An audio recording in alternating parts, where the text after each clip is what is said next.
Hey everyone, I'm Nicole and this is my sweet cat Ray, and welcome to Bio Corner. For this video, I'm actually going to be talking about the genetics of my cat, because Ray is a calico, so there are some really interesting reasons why her fur pattern is the way that it is.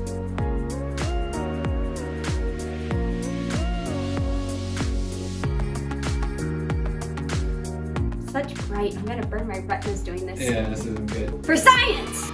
All of the instructions for a living thing's physical appearance, so my eye color, your hair color, Ray's fur pattern, are all found in the DNA of our cells. Now, DNA is really long. If you stretch out the DNA from just one single cell from end to end, it's about 6 feet. 6 feet from one cell. That's almost a whole foot taller than I am. So, since your body is made up of about 30 trillion microscopic cells and they each have 6 feet of DNA inside them, there needs to be a way to make all of this fit and people not end up being as tall as a skyscraper. So the cell's solution for this is rolling up the DNA like you and I would roll up a piece of thread so that it's nice and compact and kind of makes, well, a ball, like when you roll up thread. That needs to be done a lot more smoothly. Roll up the DNA so that it's nice and compact, like how I'm rolling up this piece of thread to make it a little ball. When the DNA is rolled up like this, it's called a chromosome. And here is an image of all of the chromosomes for a single human cell.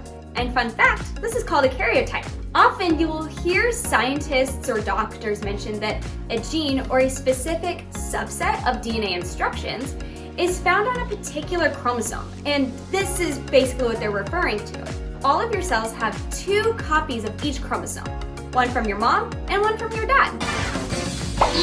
Except for your sex chromosomes, which determine if you are genetically male or female. If you are female, you have 2 X chromosomes, one from your mom and one from your dad. If you are male, you have 1 X chromosome from your mom and 1 Y chromosome from your dad. Now, this is where the calico cat comes in.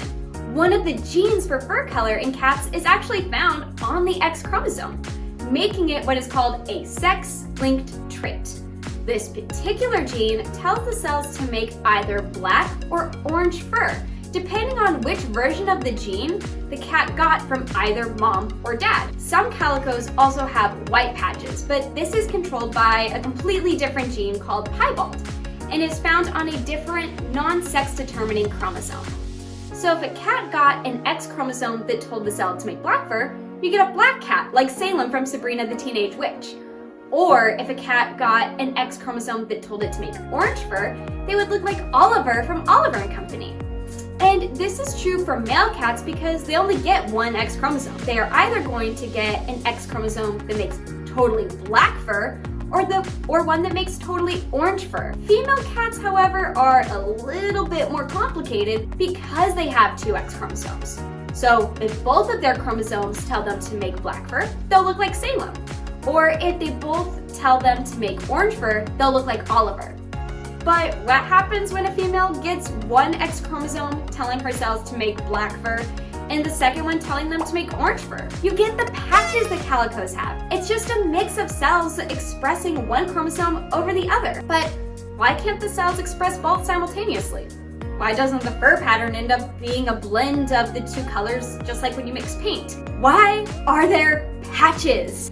And that's because mammals can only follow the directions of, or express, 1 copy of X chromosome instructions at a time. All female mammals, humans and cats alike, have to inactivate 1 of their identical X chromosomes to prevent them from getting twice the amount of proteins coded for by the DNA on that chromosome. Each individual cell in the body has to decide which X chromosome instructions they will follow and which ones they will ignore or inactivate. This is how we get patches and not a blend of colors.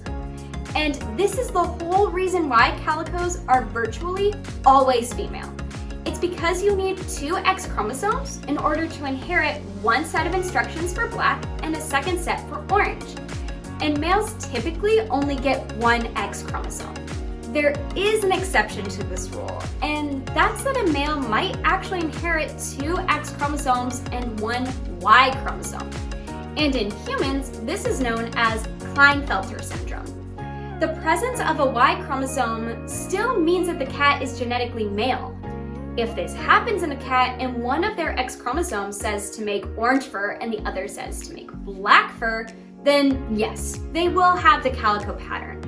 But these males are sterile, and the odds of this happening are about 1 in 3,000. If you want to read more about Klinefelter syndrome, as it is in humans, and the few documented cases of a male calico cat, you can check out the links in the description below. Okay guys, that's all Ray and I have for you today.